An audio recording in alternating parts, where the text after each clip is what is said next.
ان کتابوں میں علوم کو ترتیب دیا، علوم کی تدوین کی۔ تو علوم کی تدوین اور تصنیف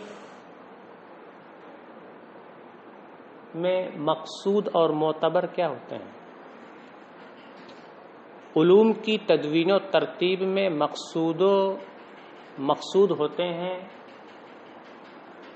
یا تو وہ معانی جن پر مخصوص الفاظ دلالت کرتے ہیں، یا وہ الفاظ جو مخصوص معانی پر دلالت کرتے ہوں۔ نقوش یہ تدوین علم کا مقصود ہوتے ہی نہیں ہیں، یہ تو غیر مقصود ہے، لہذا نقوش کے جتنے احتمالات ہیں سب ساقط ہو جائیں گے۔ اور نقوش چاہے تنہا ہو تو وہ احتمال بھی ساقط ہو جائے گا، یعنی کتاب صرف نقوش کو کہیں یہ احتمال بھی ساقط ہو گیا، یا الفاظ مع نقوش کو کہیں یہ بھی احتمال ساقط ہو گیا، معانی مع نقوش کو کہیں یہ بھی احتمال ساقط ہو گیا، الفاظ اور معانی اور نقوش کے مجموعہ کو کہیں یہ بھی احتمال ساقط ہو گیا۔ تو جب نقوش یہ علوم کی تدوین اور تصنیف کا مقصود ہے ہی نہیں، تو جن احتمالات میں نقوش کا ذکر ہے وہ چاروں احتمالات ساقط ہو جائیں گے، تو 3 ہی احتمال بچیں گے۔ تو اب جیسے کتاب میں 3 احتمال ہیں کہ کتاب الفاظ کو کہتے ہیں، یا کتاب معانی کو کہتے ہیں، یا کتاب الفاظ اور معانی کے مجموعے کو کہتے ہیں، یہی تینوں احتمالات مقدمۃ الکتاب میں بھی ہوں گے کہ مقدمۃ الکتاب الفاظ کو کہتے ہیں، یا الفاظ یا معانی کو کہتے ہیں، یا الفاظ و معانی کے مجموعے کو کہتے ہیں۔ اب عبارت دیکھیں، صاحب کتاب کہتے ہیں وَتَحْتَمِلُ مَا يَحْتَمِلُ الْكِتَابُ مِنَ الْمَعَانِ الثَّلَاثَةِ۔ تحتملو کے بعد جو ما ہے یہ اسم موصول ہے، اور من المعانی الثلاثۃ یہ اس ما کا بیان ہے، اور تحتملو میں ہے ضمیر پوشیدہ فاعل ہے جس کا مرجع ہے مقدمۃ الکتاب۔ اب معنی ہوگا اور مقدمۃ الکتاب ان تینوں مفہوموں کا احتمال رکھتا ہے جن کا احتمال کتاب میں ہوتا ہے، اور وہ 3 احتمالات ہیں کیا؟ الالفاظ الدالۃ علی المعانی، نمبر 1 الفاظ جو معانی پر دلالت کرتے ہیں، نمبر 2 المعانی المعبرہ بالالفاظ، نمبر 2 معانی جن کی تعبیر الفاظ سے کی جاتی ہے، نمبر 3 مجموعہما الفاظ اور معانی کا مجموعہ۔ واحتمال النقوش ساقط من البین، اور نقوش کا احتمال تو یہاں سے ساقط ہے، لعدم قصد التدوین بہی، اس لیے کہ علوم کی تدوین کا مقصود نقوش ہوتے ہی نہیں۔ اب والذکر والنفع یتحقق بالذات او بالعرض سے ایک اعتراض کا جواب دیا جاتا ہے۔ اعتراض یہ ہے کہ مقدمۃ الکتاب کی تعریف آپ نے یوں کی کہ مقدمۃ الکتاب وہ چیزیں ہیں جو مقاصد سے پہلے مذکور ہوتی ہیں، جو مقاصد سے پہلے مذکور ہوں انہیں مقدمۃ الکتاب کہتے ہیں۔ تو مقدمۃ الکتاب کی تعریف میں یہ ذکر کا لفظ آیا ہے، جو مقاصد سے پہلے جن کا ذکر ہو وہ مقدمۃ الکتاب ہے، اور یہاں ذکر کا لفظ آیا ہے، اور ذکر کس چیز کا ہوتا ہے؟ ذکر معانی کا نہیں ہوتا ہے، ذکر الفاظ کا ہوتا ہے۔ آپ تذکرہ کریں گے، بولیں گے تو آپ کی زبان سے الفاظ نکلیں گے۔ تو مقدمۃ الکتاب کی تعریف میں آیا ہے ما یذکر قبل المقاصد، وہ چیزیں مقدمۃ الکتاب ہیں جو مقاصد سے قبل مذکور ہوں، جن کا مقاصد سے پہلے ذکر ہو۔ اور ذکر کا لفظ یہ بتا رہا ہے کہ مقدمۃ الکتاب یہ الفاظ ہیں نہ کہ معانی یا الفاظ اور معانی کا مجموعہ۔ مقدمۃ الکتاب صرف اور صرف الفاظ ہوں گے، کیونکہ مقدمۃ الکتاب کی تعریف کی جا رہی ہے جو مقاصد سے پہلے مذکور ہوں، اور مذکور صرف الفاظ ہوتے ہیں، معانی مذکور نہیں ہوتے ہیں، یا الفاظ و معانی کا مجموعہ مذکور نہیں ہوتا، صرف الفاظ مذکور ہوتے ہیں۔ تو لفظ ذکر سے یہ سمجھ میں آ رہا ہے کہ مقدمۃ الکتاب صرف اور صرف الفاظ ہیں، لیکن آگے مزید کہا گیا لارتباطھا بہ ونفعہ فیہا، کیونکہ مقاصد کا الفاظ سے، کیونکہ مقاصد کا ان چیزوں سے ربط و تعلق ہوتا ہے، ونفعہ فیہا، اور وہ چیزیں مقاصد میں نفع بخش ہوتی ہیں۔ یہ لفظ ہے مقدمۃ الکتاب، وہ چیزیں ہیں جو مقاصد میں نفع بخش ہوتی ہیں۔ تو لفظ نفع آیا، نفع یہ الفاظ نہیں دیا کرتے ہیں، نفع تو معانی دیا کرتے ہیں۔ تو لفظ نفع سے یہ معلوم ہو رہا ہے کہ مقدمۃ الکتاب صرف اور صرف معانی ہے، الفاظ نہیں ہے۔ تو لفظ ذکر سے یہ سمجھ میں آتا ہے کہ مقدمۃ الکتاب صرف الفاظ ہیں، اور لفظ نفع سے یہ چیز سمجھ میں آ رہی ہے کہ مقدمۃ الکتاب صرف معانی ہے، جبکہ آپ یہ کہہ رہے ہیں کہ مقدمۃ الکتاب میں 3 احتمالات ہیں، الفاظ بھی ہو سکتے ہیں، معانی بھی ہو سکتے ہیں، اور الفاظ و معانی کا مجموعہ بھی ہو سکتا ہے۔ تو اس کا جواب یہ دیا کہ یہ اعتراض بلا وجہ کا ہے۔ لفظ ذکر سے آپ نے یہ کہا کہ چونکہ مذکور صرف الفاظ ہوتے ہیں اس لیے مقدمۃ الکتاب صرف الفاظ کو ہونا چاہیے۔ تو ہم یہ کہیں گے کہ ذکر تو بالذات الفاظ کا ہوتا ہے، صرف اور صرف الفاظ کا ہوتا ہے۔ ذکر بذات خود تو الفاظ کا ہوتا ہے، لیکن الفاظ کے ضمن میں معانی کا بھی تو تذکرہ ہوتا ہے۔ تو لفظ ذکر کی وجہ سے یہ اعتراض کرنا کہ مقدمۃ الکتاب صرف الفاظ ہوں گے، یہ بلا وجہ کی بات ہے، کیونکہ ذکر جہاں الفاظ کا ہوتا ہے بالذات، تو ان الفاظ کے ضمن میں معانی کا بھی ذکر ہوتا ہے۔ تو ذکر یہ الفاظ کے ساتھ خاص نہیں ہے، الفاظ کے ساتھ خاص ہے بالذات، اور معانی سے بھی اس کا تعلق ہے بالعرض۔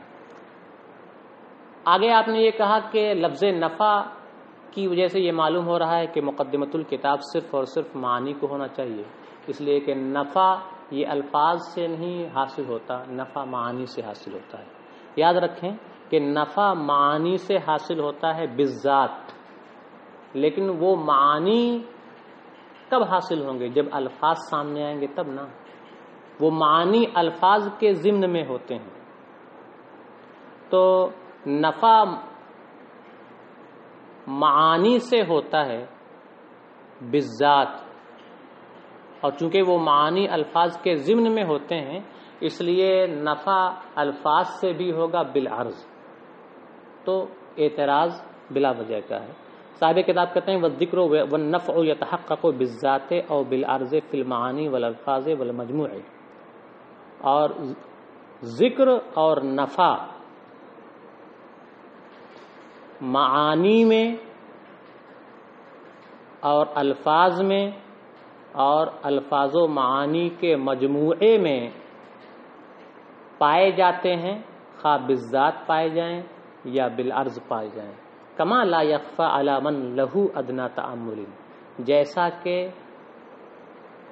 اس آدمی پر یہ بات مخفی نہیں ہے جس کے اندر غور و فکر کی ادنا سی صلاحیت بھی ہو۔ والمراد ہا ہونا المعنى الاعم، اور یہاں لفظ ذکر اور لفظ نفع سے عام معنی مراد ہے، خواہ وہ ذکر بالذات ہو یا بالعرض ہو، نفع بالذات ہو یا بالعرض ہو۔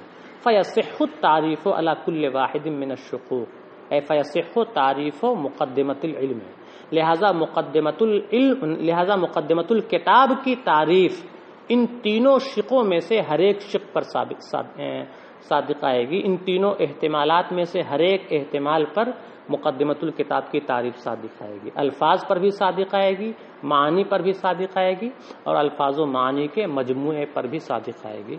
آج کا سبق یہیں پر مکمل ہوتا ہے۔ السلام علیکم ورحمۃ اللہ وبرکاتہ۔